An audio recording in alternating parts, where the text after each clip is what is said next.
A murder indictment this week against a man accused of killing United Healthcare CEO Brian Thompson. That indictment could trigger Governor Kathy Hochul to issue a warrant to extradite Luigi Mangione to New York. His defense team plans on challenging any extradition proceeding. And the Pope spoke of ecumenism and reconciliation yesterday in a meeting with delegates from the World Methodist Council. Vatican News reporting the Holy Father thanking God that Catholics and Methodists have overcome estrangement. He said, "This is a journey that takes time, but we must continue along that path, always focused on the heart of Christ, because it is from that heart that we learn to relate well to one another and to serve God's kingdom." For more news with a Catholic perspective, visit EWTNnews.com. I'm Teresa Tomeo, and Called to Communion with Dr. David Anders starts now. What's stopping you from becoming a Catholic? Why can't women become priests? 1-833-288-EWTN. I don't understand why I have to earn salvation. 1-833-288-3986. What's stopping? Why do I need to confess my sins to a priest? What's stopping you? This is Called to Communion with Dr. David Anders on the EWTN Global Catholic Radio Network. Hey everybody, welcome again to Call to Communion here on EWTN. It is the program for our non-Catholic brothers and sisters. Hey, if that is you, we'd love to hear from you. Maybe you've got a question about the Catholic faith that you're just a little bit confused about. Let's clear that up today. Here's our phone number, 833-288-EWTN. That's 833-288-3986. Outside North America, please dial 1 and then 205-271-2985. You can also text the letters EWTN to 58177. Let me walk you through that. Here's what happens. You text the letters EWTN to 58177, and then you'll get a response from us, a little robo response. And then once you get that, text us your first name and then your brief question. Message and data rates may apply. You can also send us an email. The address for that, ctc@ewtn.com. Pedro Quiles is our producer. Matt Kabinski is our phone screener. Rich Jesse handling social media for us. If you want to ask a question via YouTube or Facebook, we're streaming on both those platforms right now. Just put your question in the comments box. Rich will see that. He'll shoot it to us here in the studio, and love to answer your question on today's program. Again, the phone number, 833-288-EWTN.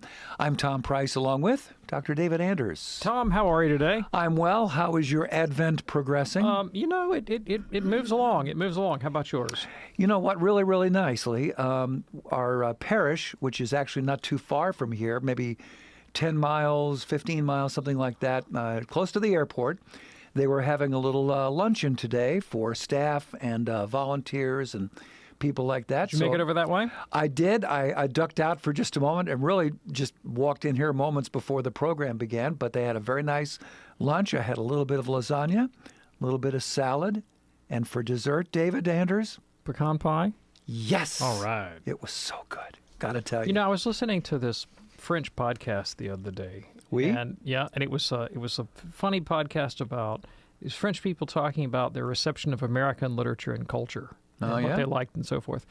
And in deference to the season, they brought on a French chef who was going to give out his pecan pie recipe. He was like, "I'm going to teach you how to make a real Southern pecan pie." Really? And I listened to the description of the pecan pie recipe this French chef gave, and I thought, sounds like it might be tasty.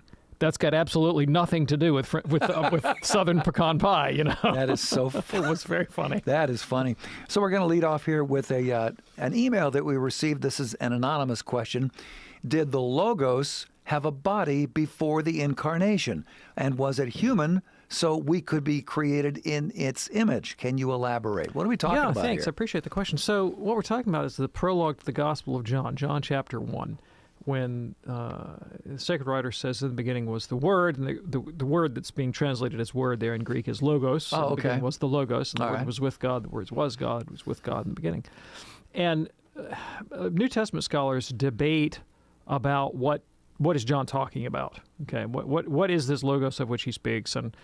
And one thing we know for certain is that the logos he describes as having become incarnate for our salvation, that the Word became flesh and dwelt among us. And that's, of course, the incarnation of Jesus. Now, you know, some scholars think that John may be talking about the sort of the Old Testament concept of the Word of the Lord, But the dominant interpretation in Catholic history is to see this in continuity with the philosophical doctrine of the Logos that came out of Stoicism and Middle Platonism, the idea of a universal principle of rationality that in which humans share by their own rational faculties, right? Okay. And so the idea that reason in the human person is a divine thing, and a kind of participation in God, and that, it's the idea of God creating according to a rational archetype. And so that's the way it's been received predominantly in the Catholic tradition. Okay. Well, the universal principle of rationality does not have a body. Right, does not have a body. Okay. And furthermore, as the essence of the Godhead, it does not have a body. And the Catholic doctrine is that the second person of the Trinity, who is also happens to be the divine Logos, assumes a body in the Incarnation. And it is in that way that we come to be united to the Logos through the Incarnation, in addition to our intrinsic gift of rationality. But of course, no, the second person of the Trinity does not have a body until the Incarnation. Okay. Appreciate that. Thanks so much for your email. Here's one now from John in Norman, Oklahoma. Dr. Anders, is there a specific time to pray for prayer to be more likely to be answered by God? And I have to say, do I have to say a prayer to start every activity? I usually pray at least twice daily, morning and night. A Christian friend says midnight prayers are very effective, and prayer after every activity is better because one morning prayer may not cover the whole day. Thanks, John in Norman, Oklahoma. Yeah, thanks, John. I appreciate the question. So, St. Paul exhorts us to pray without ceasing, and that does not mean that you have to keep moving your lips, right, 24 hours a day. Nor does it mean that you have to be consciously engaged in some sort of, discursive reflection on God at every second of every day, because it's not possible. Like, you couldn't do that in function in human life. Yeah. And in terms of the question, should I pray at a particular time of the day? Is one time more auspicious than another? That way of looking at it makes it seem like prayer is a kind of mechanical activity that where we could somehow compel God by following a formula. And that's not the way Jesus tells us to think about prayer. We're not, he says, don't be like the pagans who think they will be heard by their many words. Because of their many words, he might also have equally added, or because of the sort of the ritualistic exactitude of their formula, right? Prayer is a dialogue with God that works on the manner of relationship, and it's primarily in us. I mean, what we have control over is how does prayer affect me subjectively? Does it help me align my thought and my will and my affections with the will of God? And what St. James says is it's the prayer of a righteous man that is effective. It's not the prayer of the guy who prays at 6 a.m. or prays at noon. It's how am I bringing my own interior life into alignment with God's priorities? That's the way to think about efficacy in prayer. John, thanks so much for listening to us in Norman, Oklahoma. Hey, a golden opportunity for you. We're in Studio 1. We have 6 phone lines. All 6 are open right now at 833-288-EWTN if you have a question for Dr. David Anders. 833-288-3986. If you have the iHeartRadio app, you can listen to the EWTN Radio live stream. Go to iHeartRadio and search EWTN. 25 years ago, the Shrine of the Most Blessed Sacrament in Hanceville, Alabama, was formally dedicated and opened its doors. Since that day, the Port Clare nuns have kept perpetual adoration before our Eucharistic Lord, and hundreds of thousands of pilgrims have visited from across the United States and the world. And now we'd like to invite you to our 25th anniversary celebration. It's Thursday, December 19th, beginning at 7 a.m. Central with Holy Mass, celebrated by Raymond Leo Cardinal Burke. There will be talks from Cardinal Burke and EWTN's chairman and CEO, Michael Warsaw, plus opportunities for confession, a Eucharistic healing service celebrated by Father Mitch Pacwa, and more. Breakfast and lunch are included. For details and more information, go to olamshrine.com. That's olamshrine.com. We hope to see you there Thursday, December 19th. On Advent Reflections in the final week of Advent, Father Adrian Farrelly talks about the spiritual preparation needed to celebrate Christmas well. Sunday at 4 and 9 p.m. Eastern on EWTN Radio.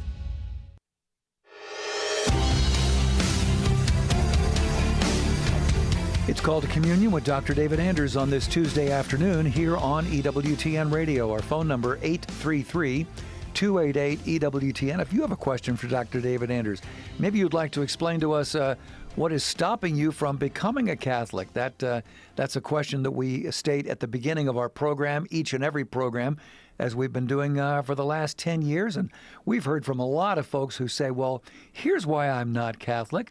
I was thinking about becoming a Catholic, but then there's this. And then, well, then maybe you would like to contribute on that as well. What is stopping you from becoming a Catholic? Here's the phone number, 833-288-3986.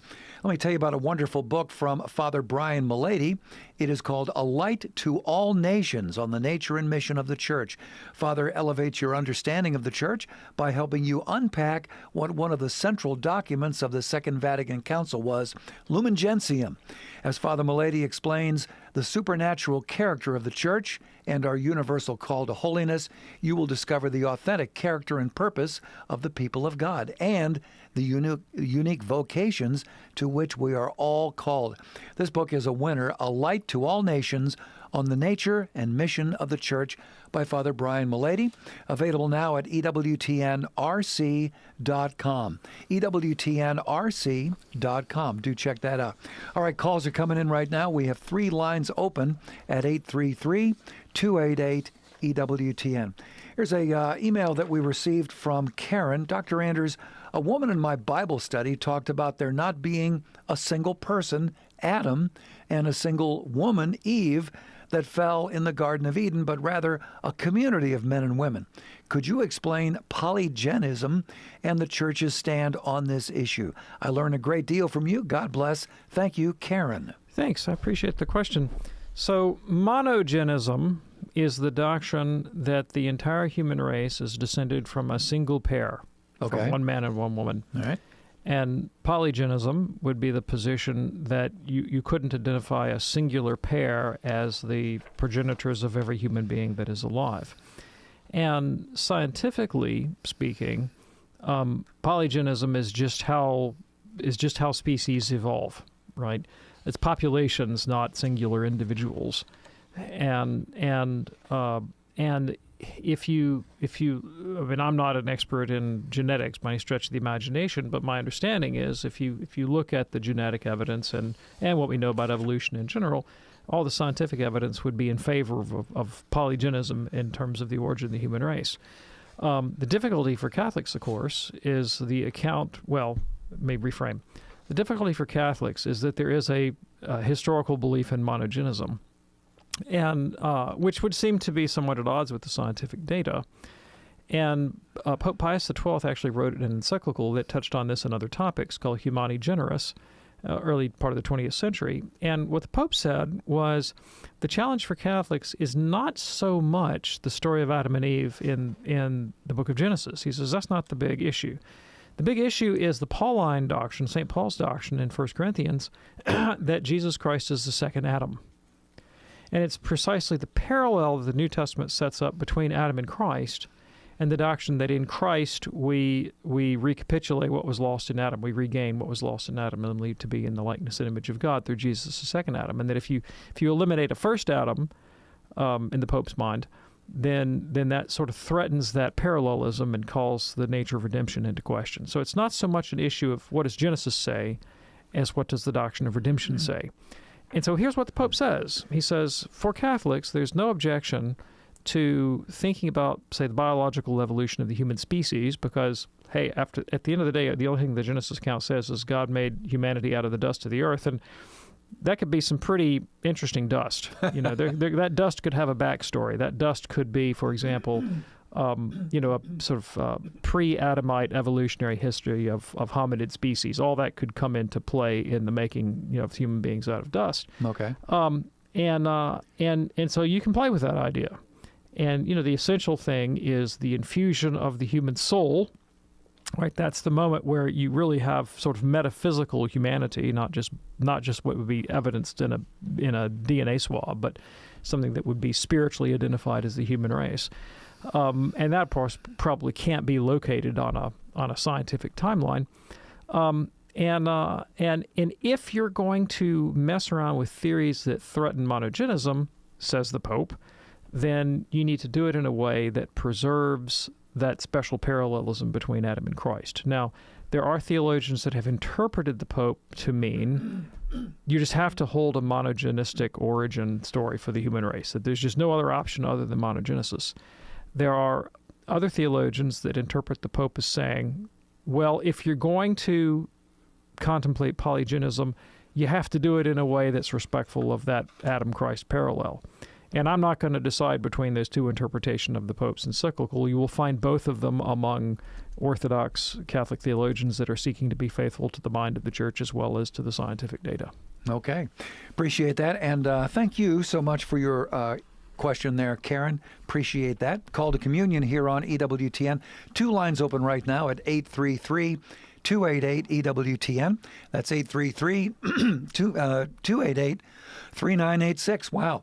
Let's open up here with Pedro in Texas, listening on Sirius XM, channel 130. Hello, Pedro. What's on your mind today, sir?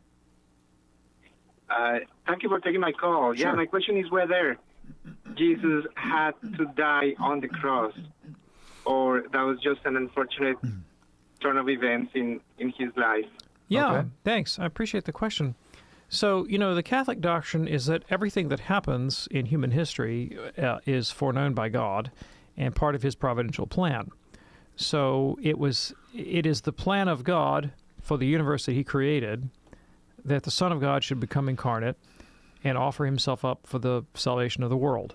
And so, given the world that God created, it was necessary in the sense that it was foreordained by God that this would take place. But if you want to ask a sort of higher order question, was it necessary for God to have created this particular world? Could God have made another world? Could God have made a plan to redeem the human race in some other way? Well, the answer to that question is yes. God could have made a different world. God could have made the plan to save the human race in some other way.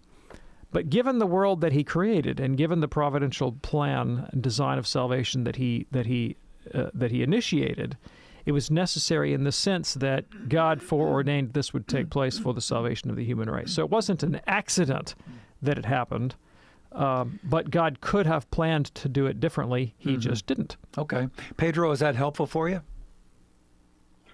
Yes, not sure if I can follow up a question.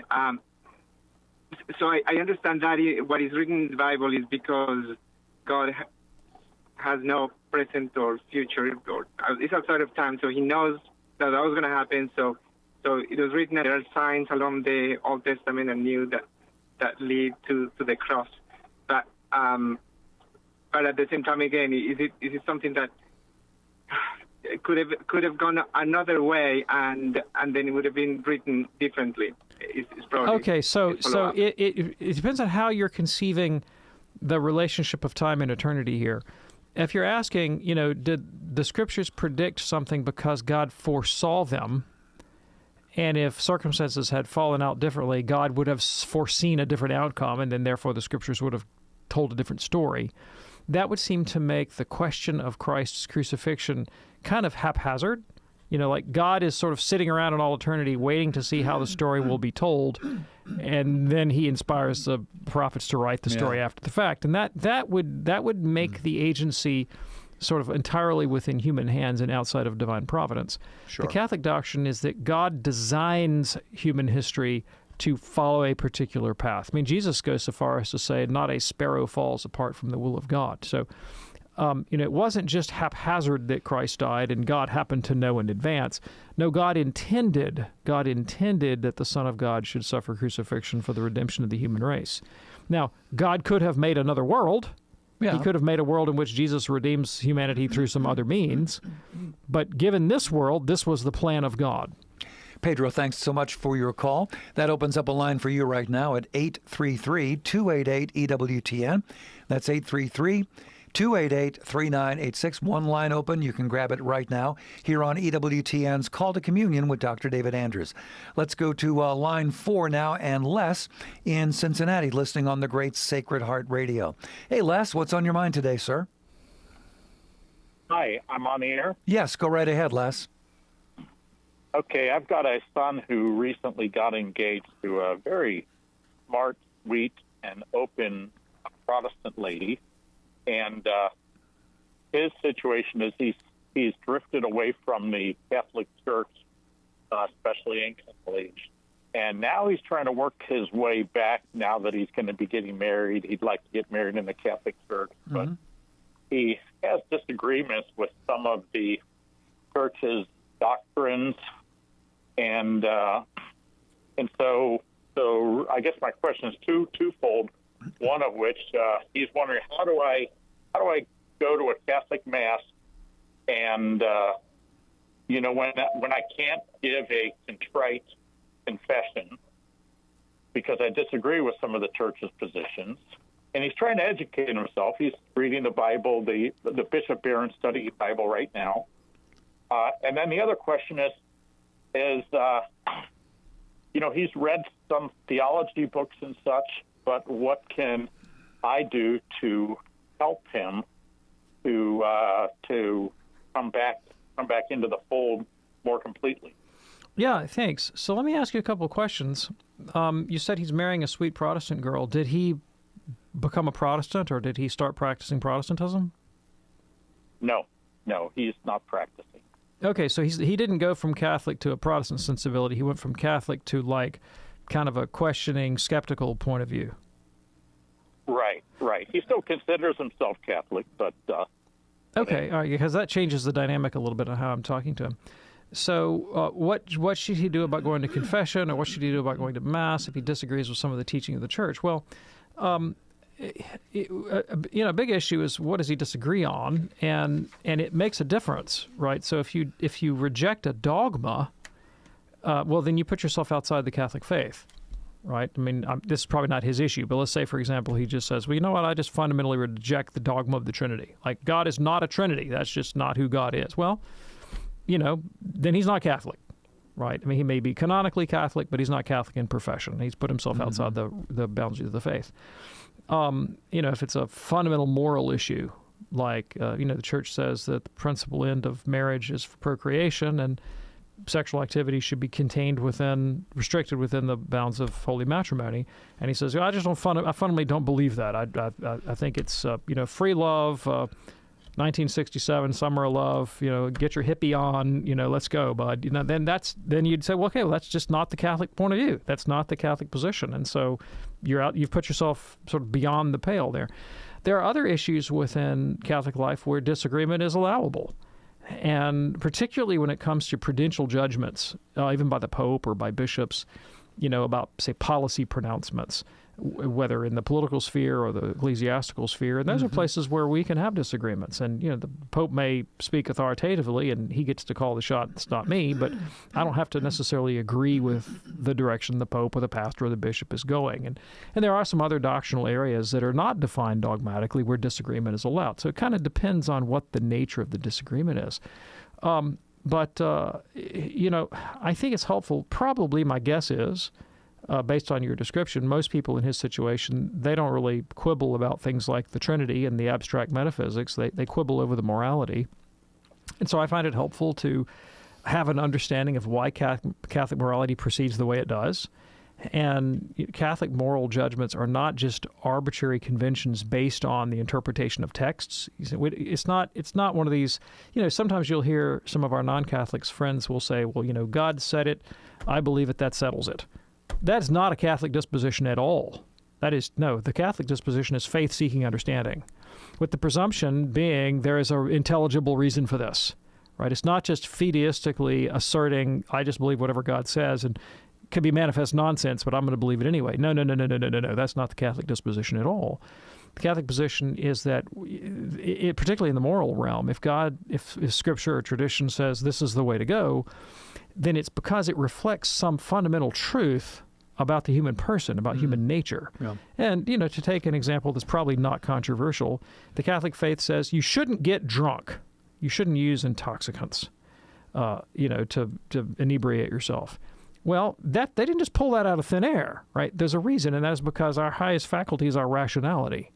And what makes us moral agents is the fact that we can rationally deliberate.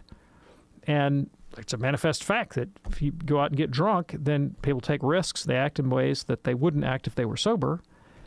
We lose touch with our own rationality. We stop taking our own advice. And I've read studies about this that say people who are intoxicated, particularly in alcohol, it's not that they forget the difference of right and wrong. They just stop caring. They still know that what they're doing is objectionable. They just lose their inhibition against it, right? Sure. Well, that's to surrender to my passion, right? So the church says don't get drunk because that's fundamentally not in your best interest. And you don't have to wake up too many times from overindulgence at the frat party before you realize this is not in my best interest, right? And you could enumerate all of the reasons. Yeah. And you go down the list of sort of moral precepts, and there are none that are purely arbitrary. They're based on a rational conception of the human person. And I also have to have some recognition of the fact that I am not always a good judge. And this is not just me. I mean, this is a human race, right? I'm not a good judge of my own self-interest because I get in my own way. I stumble over my own feet, right? And humanity as such has a tendency to deliberately self-deceptive behaviors to justify things that at some level I know I ought not want to do. And so having an external authority grounded in a kind of rational conception of the human person and informed by 2,000 years of inspired tradition is helpful to get me out of my own narcissistic self-concern and opens me up to a larger vision of the good. Les, thanks so much for your call. We'll be right back. The wisdom of Mother Angelica. Sometimes we think that if we give alms, it's enough. Or if we happen to visit an elderly person, it's enough. And all these things are very, very, very good. But the Lord wants a converted heart. He don't want your pocketbook. Angelica wants your pocketbook. But God doesn't want your pocketbook. He wants your heart. He wants your mind. He wants you to be filled with Him. He doesn't want all these kind of sacrifices that you just kind of drop in front of Him and then go your way living a sinful life. But once we're repentant, see, God forgives and forgets. For more information on Mother Angelica, visit Religious Catalog at EWTNRC.com. EWTN Religious Catalog has great gift suggestions for Advent and Christmas. Catechism of the Spiritual Life by Cardinal Sarah is a dynamic and authoritative book with a single goal: to make us all aware that our baptism is the beginning of a great conversion, the return to the Father. It's one of many great gift ideas. For more, visit EWTNRC.com today.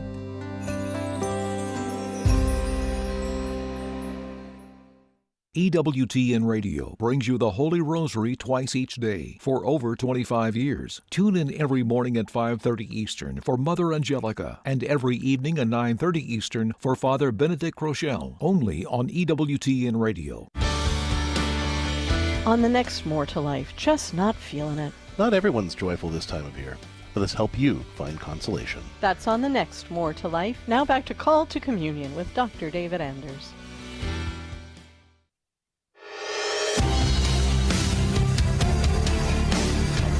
It's Call to Communion with Dr. David Anders. Still time for your call, at least barely. I think we can get a few more calls in here. 833-288-EWTN.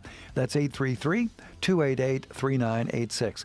Congratulations going out to another long-time EWTN radio partner, Burlington Divine Mercy Association, serving Burlington, Iowa, celebrating 21 years with EWTN. Congratulations going out to Joe Spillane, Tony Miller, and everybody there at KCDM from your friends here at EWTN Radio.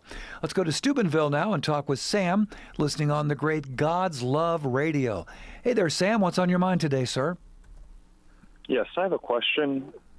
If blessings can travel the virtual distance at the same time they're given, say, over the radio, I'm wondering about why confession can't be at a distance, like virtually or via Zoom. Right. Right. Sure. I really appreciate the question. So let's get into the nature of a sacrament, if we can, for just a bit, and ask, like, why do we need them? Okay. And the purpose of a sacrament is not to be, say, the most economically efficient, like low-resistance method of distributing grace. In the way that, like, you might choose copper wire over some other conductor because it moves electricity faster. That's not the way to think about a sacrament.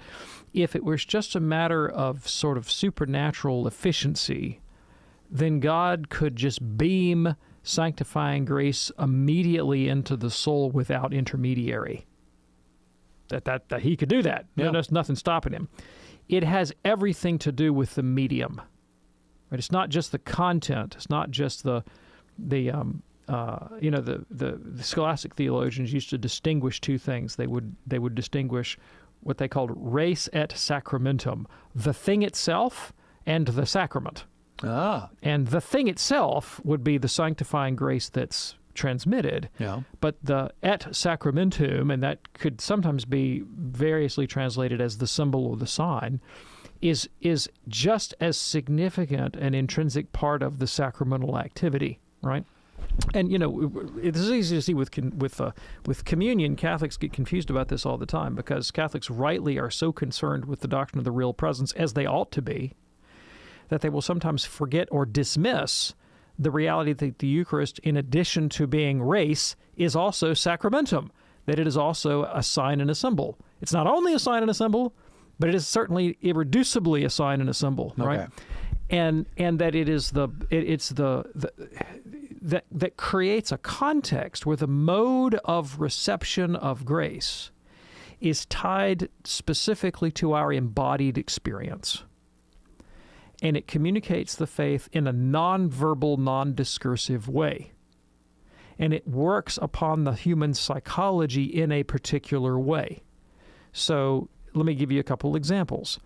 Again, God could just beam the grace of regeneration straight into your soul without intermediary, but he chooses to regenerate through baptism. And baptism, of course, is a symbol of washing and death and rebirth, cleansing, purification, and renewal. And by submitting to the sacrament of baptism, one is left with a strong, sensible impression of having been baptized. Right? Yeah. I mean, so I actually am in the unusual position of having remembered my infant baptism because I was about 4 when it happened. Wow. Right? And, it was the rite of infant baptism, but I was old enough to have a memory of it. Huh. In consequence, I can look back and go, yeah, I was baptized. And I remember it. I remember the specific moment, the event, the sights and smells and sounds, and I'm capable of recalling them as the moment of my initiation into Christian life. And if God had just silently beamed the grace into me, say, when I was sleeping, I would have no such memory to draw upon in times of trouble to encourage me in the knowledge that, yes, I am myself really, truly a member of Christ. When I go to confession, and I am in the presence of Christ's minister, who says audibly, and we are this is auricular confession, means in the ear, and he says, back in my ear, God sent the Holy Spirit among us for the forgiveness of sins through the ministry of the church, and of course the church is an embodied reality. May God grant you pardon and peace, and I absolve your sins. Then I walk out of that confessional with not only an intellectual conviction, but with a sensory experience that becomes for me a kind of landmark, a signpost psychologically that's a point of reference for me to think about my reconciliation with God and to the church and my readmission to the full life of the Christian community. If I just got a telegram, it wouldn't be exactly the same. And so the medium has a lot to do with it. The medium is essential because of the way that it communicates specifically in that non-discursive way to the psychology. When I'm sure you're aware, I mean, you live on planet Earth, that the last 20 years have seen this explosion of electronic media and communication that's just radically transformed the world. And you would think if it were just about information, the dissemination of information, I mean, the internet does a far better job than anything else. I mean, I can get a better talk, a better book, a better movie, a better whatever. I can get it online than any human contact. People still keep coming to Catholic conferences. Sure do. Right? I know, because I go to them. Yeah. Sometimes I speak at them, and I'm like, why come listen to us? I mean, there's more talent out there in the world. It's very easy to find online. But why people keep coming to these live events? Because they want to be embedded in the community. Sure. Sure. And good for us who give talks. Yes. That exists, yes. Right? But, and the same thing's true of the sacraments, but even more so. There you go. Sam, is that helpful for you, sir? Yes, thank you. Appreciate your call. Let's go to Lisa in Dallas right now, listening on Sirius XM, Channel 130. Lisa, what's on your mind today? I am at a different church that's not Catholic. I was born Catholic, or baptized Catholic, but things happened, and I felt that God wanted me to go to this different church that is very, very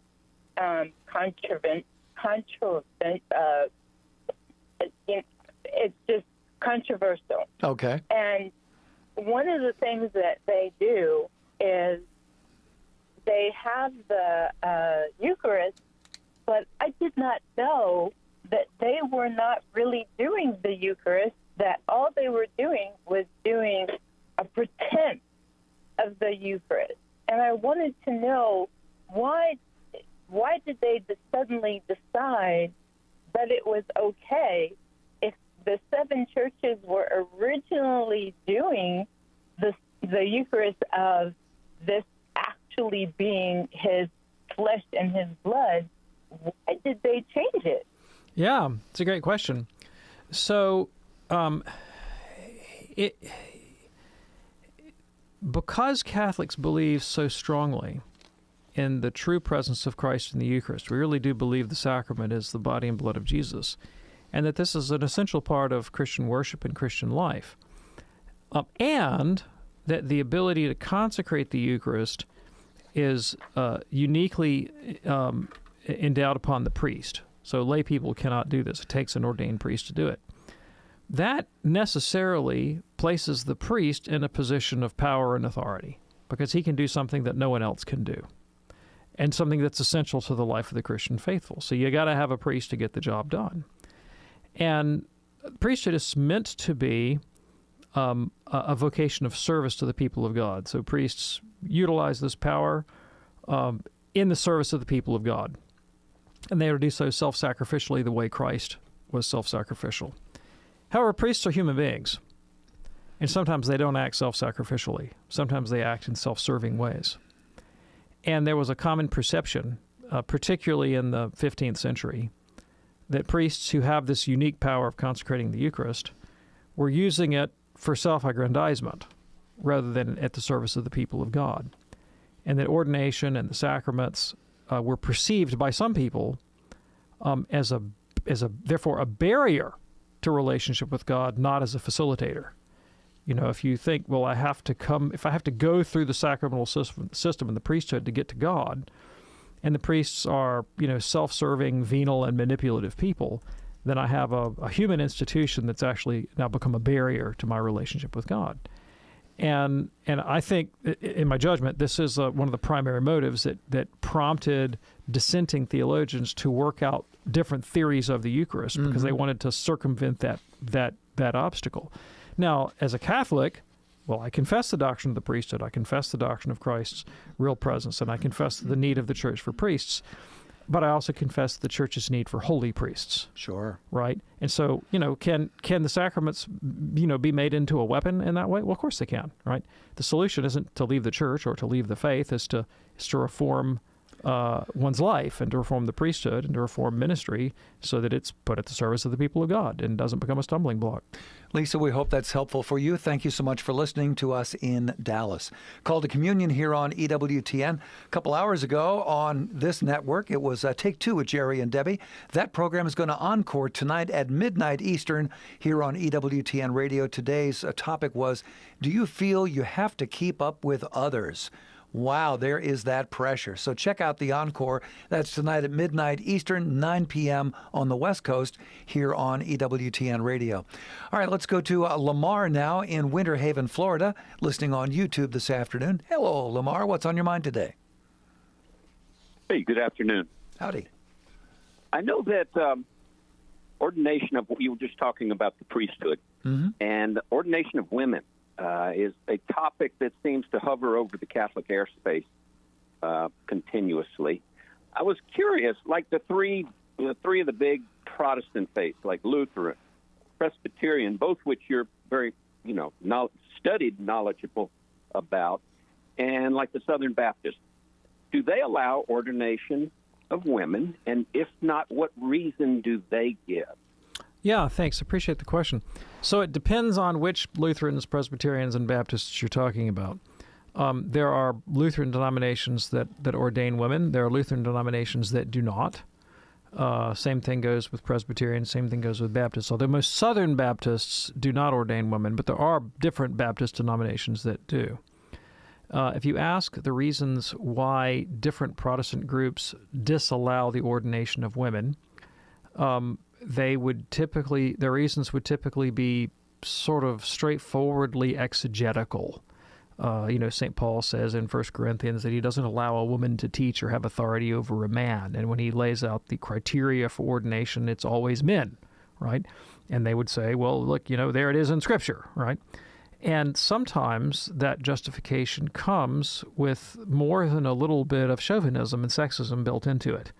And I have certainly heard explanations for male-only ordination in Protestant churches that proceed from a rather robust social ideology of male headship, not only over the liturgy, but over civil society and the life of the family in ways that could come to be quite, say, diminishing of female dignity and women's rights and so forth.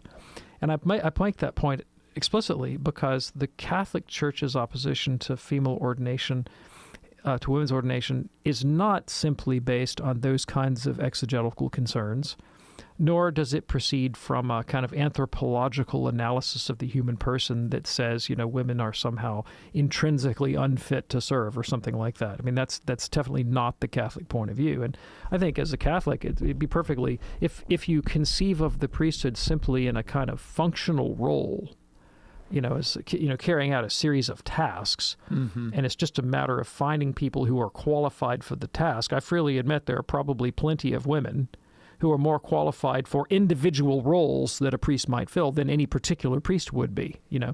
And I mean, this is conspicuously the case when it comes to altar servers. When you have male and female altar servers, a lot of churches like to only have male altar servers for a couple of reasons. The main one is that they are hoping that service at the altar will lead young men ultimately into the priesthood. But if you have a lot of girls there with them, the girls out-compete them. And they, girls, in my experience when I was in grammar school, if you wanted the room arranged the right way, get the girls to do it, right? It was, the guys were going to have crumpled sheets of paper and Elmer's glue stuck in their hair, and shove all the books under the desk in a haphazard fashion. The girls would get in there and get the thing done, and so there's something about that in the sacristy too. And so if you let the girls in, so they do a great job.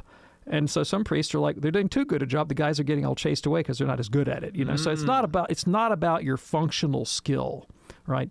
And what the church says instead is that it is about the priest's iconic relationship to the people of God in the liturgy, in that he stands in relationship to the people of God and to the liturgy as Christ to the body of Christ. And so it is his iconic significance that necessitates his maleness, because there's a father to a family, husband to a bride dynamic there. And so, a woman can do many excellent and wonderful things that a man cannot do. The one thing that a man can do that a woman can't do is be a father. Yeah. Or be a husband. Yeah. In the same way, the one thing a man can't do is be a mother or a wife. Notwithstanding what modernists might urge to the contrary. Oh, boy. Or I should say postmodernists. Lamar, thanks so much for your call. Call to Communion here on EWTN. Let's go to Barbara now, a first-time caller from Brandenburg, Kentucky, listening on Meade County Catholic Radio. Hey, Barbara, what's on your mind today? Hi. I just had a question that, if when hopefully we go to heaven when we die and there's no more tears and no more sadness, but will we know if our loved ones have made it also? Because I pray for, all of my loved ones, and I hope everyone is in heaven together. But will we know that? If we make it to heaven ourselves, will we know if our loved ones are there also? Yeah, thanks. I really appreciate the question. So I don't know that the specific question, exactly the way you framed it, has ever been the subject of some magisterial pronouncement, where some pope has said, and I hereby declare that we will all know the destination of our loved ones. I don't think it's been framed exactly that way. But the overall tendency of Catholic thought throughout the centuries has been, yes, we will know. Yes, we will know. And in fact, that's part of the rationale for a general judgment. At the end of time, when Christ comes back, there's going to be a judgment of the living and the dead. Even though everybody will already been judged individually, there's going to be a public judgment so that the righteous can be vindicated in the public sphere. And that presumes that God's going to, the secrets of all hearts are going to be laid bare, and God's going to say, here are the sheep and here are the goats, and it's going to be publicly available. So yeah, we will know. We will know. The question, how can I be happy if my loved one doesn't make it? So I have no idea. I know that the faith says we will be happy, and the best I can offer you is that there are things that will appear to us to be contradictions from this side of eternity that will be resolved for us on the other side. Like there will be a logic to the divine mercy and the divine love that will become intelligible to us that currently escapes us. But yet we see it as through a glass darkly here, yeah. St. Paul says. We don't have that clarity of vision yet. So we just have to trust in faith that God will have it all worked out, and we'll know it when we see it. Thanks for your call, Barbara. Let's go to Matthew, also a first-time caller. Matthew is in Los Angeles, listening on Sirius XM, Channel 130. Hey, Matthew, what's on your mind today, sir? Yes, sir. Just was wondering that in terms of the pedigree of the messiahship that the Jews were looking for during Herod's time or before that, God expectation in Isaiah that he will come and Israel will be saved and blah, blah, blah. But he also, does it show anywhere in the Bible that, God is omnipotent and knew that they were going to reject no matter what, but yet he went through the plan and came through it. One of my Jewish friends was telling me, says, I think the stumbling block for a lot of Jews, it's always been they just stuck with the Mosaic law, the 5 books, and Jesus is his messiahship pedigree just doesn't fit. I'm just trying to understand in terms of why, us Christians, we've accepted, we moved on, and I got you. To this day, I'm with you. Yeah, sure, thanks. So the Old Testament is actually pretty quiet on the issue of a specific Messiah. And there's not a clear prophecy in the Old Testament that singles out the idea of there being an historical Messiah that will be the bearer of all this prophetic expectation. That's a development in Judaism, and it develops along several different lines. And so there are different theories of messiahship in early Judaism, and even today. What is clear from the Old Testament is that there's an expectation of a coming day of the Lord. And you find that notion all over the place in the Old Testament. This future moment when God will set all things to right, and He'll defeat the enemies of Israel. He'll defeat the unrighteous, and He'll vindicate the righteous, and He'll vindicate His people, His covenant people. And there are other images that emerge, like that of a Davidic king, of a priesthood, of a prophet, but they're never like singularly located in one individual. Like they're just hints, little intimations that you find here in the Old Testament. And so in what some people call the intertestamental period, like between the Old Testament canon and the New, there is Jewish writing that's not in the Bible that lays out some of these expectations. And some of them, do have a distinct idea of a Messiah. Some don't have a concept of a Messiah. Some have more than one Messiah. Some imagine a very earthly kind of political ruler who will physically beat back the Romans and reconquer lands, very much like, say, King Solomon expanded the borders of Israel's ancient empire. Others have a concept of a cosmic figure that will bring justice to the universe and defeat unseen powers of evil in the heavenly realms. A vision of righteousness defeating even demonic powers. And there's no one text from that period that reconciles all these images, although many of them play into New Testament expectation, okay?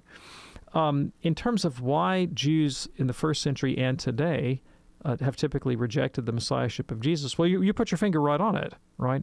It's that however disparate those Old Testament images were, what they all seem to have in common was the idea that God was going to vindicate the righteous and evil would be defeated, one way or another, either cosmically or politically or militarily. And that just doesn't seem to have happened in the ministry of Jesus, right?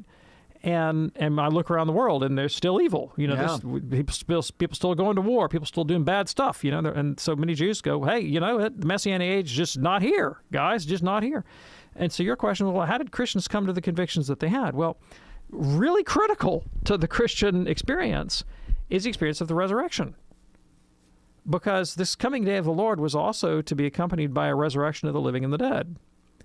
And of course, first century expectation was that everybody would get raised from the dead. And they didn't have an expectation that one guy would get raised uniquely, but that was the Christian experience. When Jesus died, the disciples were discouraged. They thought, well, the gig is up. We were wrong. He wasn't the Messiah after all. We guess we missed it.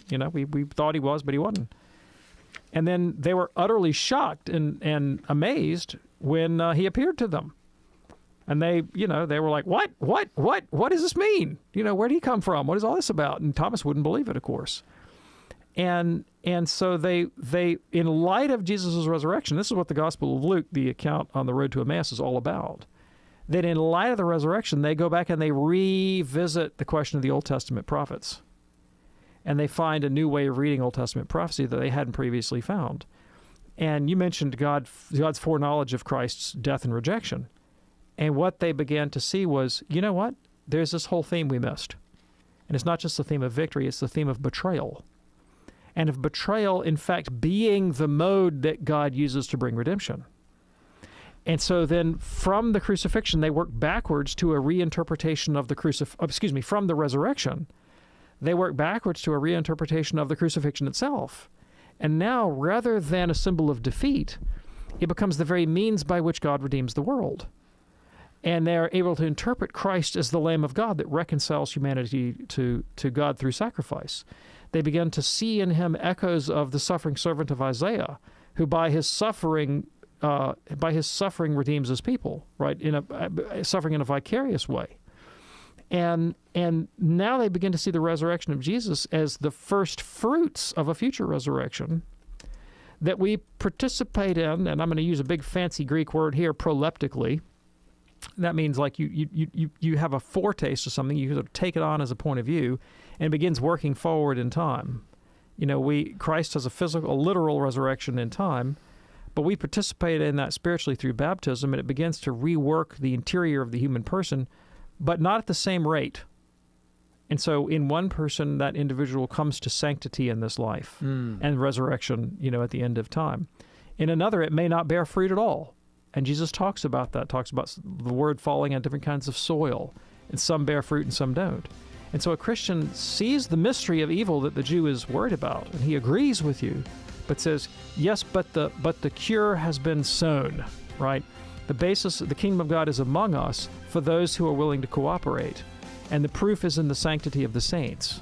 And so we still hold out for that general resurrection and the return of Christ. But the troops have landed. D-Day is near. Yeah, Matthew, thanks for your call from L.A. Got a couple of great questions via YouTube from Andrew and Jack. We're going to hold those over till our program tomorrow. Dr. David Andrews, thank you, sir. Thank you, Tom. We do this program Monday through Friday on EWTN Radio at 2 p.m. Eastern. Check out the podcast by going to Podcast Central, EWTN.com/radio. Look for the words Podcast Central. On behalf of our great team here, I'm Tom Price along with Dr. David Andrews. Thanks so much. See you tomorrow on the Wednesday Call to Communion. God bless.